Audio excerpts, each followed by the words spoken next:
Bonjour, aujourd'hui je vais monter une Blue Wing Olive. Je vais la monter sur une hameçon Klinkamer numéro 16. Et je vais utiliser un fil noir, un fil plat. Donc je ne prends pas le fil uni, là, je vais prendre un fil UTC. euh, 140, c'est une belle grosseur. Et on commence la mouche, évidemment, en installant le fil sur le corps de la mouche. Donc, voilà. Ensuite, on va aller chercher dans un bio de dinde. Je vais aller chercher une fibre dans la partie la plus longue. Donc, je vais installer la fibre par la pointe. C'est un matériel délicat, donc on l'installe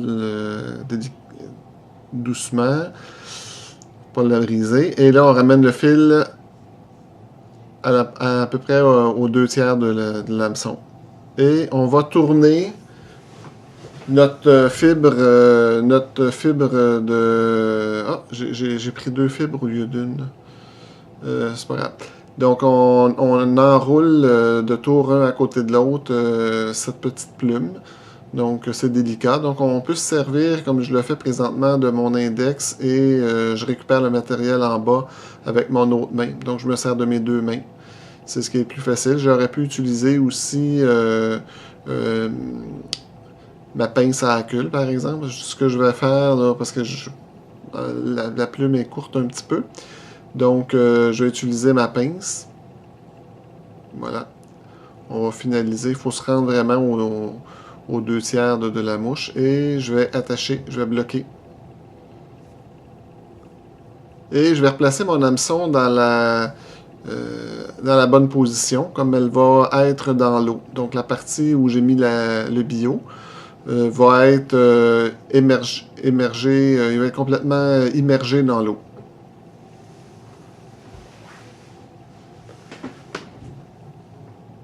Bon. Maintenant, je vais installer un para-wing, un parapost. Donc, c'est un... Je prends la couleur light gray. Donc, c'est la même mouche un peu que j'ai faite cette semaine. Et je prends une petite pincée sur... une petite pincée, là, gros comme... c'est vraiment pas une grosse pincée qu'on a besoin parce que je vais la doubler. Alors, on l'installe, on l'attache sur la hampe et ensuite de ça, comme on veut faire un parapost, on va enrouler le fil sur ce matériel-là. Ça ressemble beaucoup à de l'antron. Donc, pour réaliser ce travail-là, je vais utiliser mon majeur de la main qui fait rien. Donc, comme ça, on réussit à passer le fil. Et là, on monte graduellement. On a besoin d'à peu près peut-être un petit peu plus qu'un 8. Donc, pour avoir un espace pour tourner notre saddle à cul. Bon, alors quand notre poteau, si vous voulez, est prêt, donc on va aller chercher notre saddle à cul, couleur médium donne, et on l'attache sur la hampe, et on va l'attacher de façon verticale sur le parapost. Alors, encore une fois, j'utilise le fil pour être sûr, être certain là, que la plume elle est bien attachée sur le parapost. Il y a certaines personnes qui vont mettre de la colle à ce niveau-là pour que le poteau tienne bien. Comme je veux que ma mouche flotte bien puis je ne veux pas l'alourdir inutilement, j'en mettrai pas. Donc, il nous reste à mettre le thorax en dubbing. Donc, c'est un dubbing de lapin, couleur olive.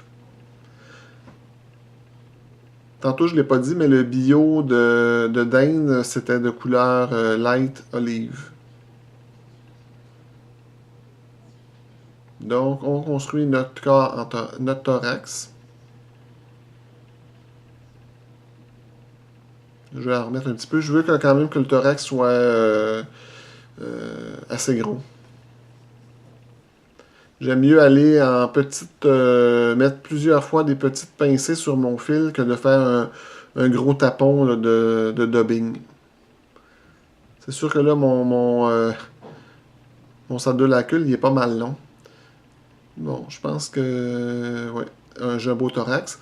Il nous reste à enrouler quelques tours le sadoulacule. Donc 4-5 tours. On veut une mouche qui flotte bien, donc... bon. J'en ai peut-être un ou deux de trop des tours, là, mais... bon.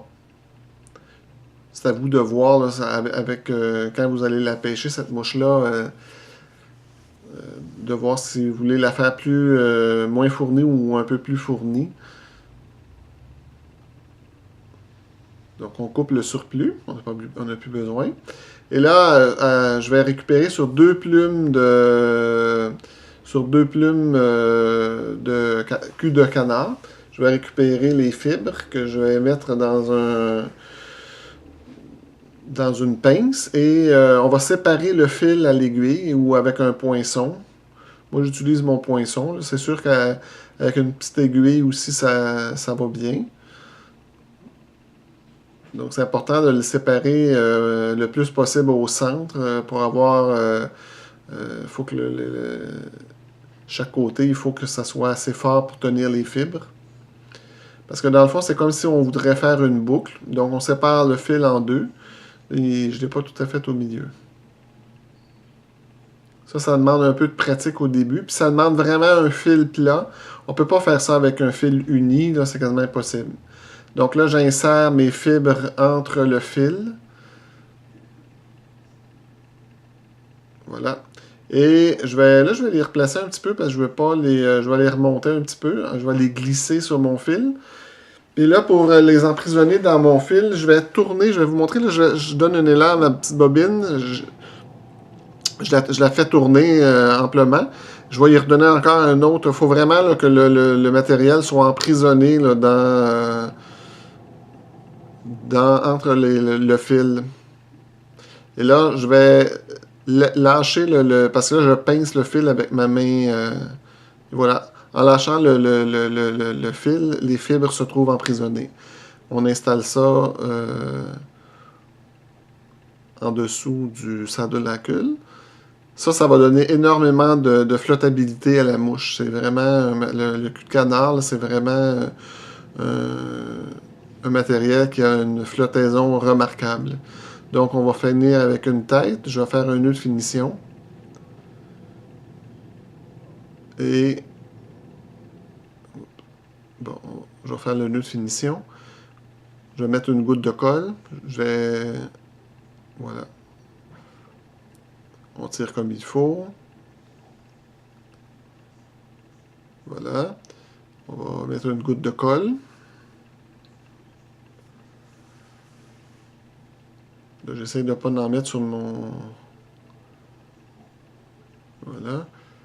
On va couper l'excédent pour le parapose. Je le mets assez court. Là. Je ne veux pas l'avoir trop long.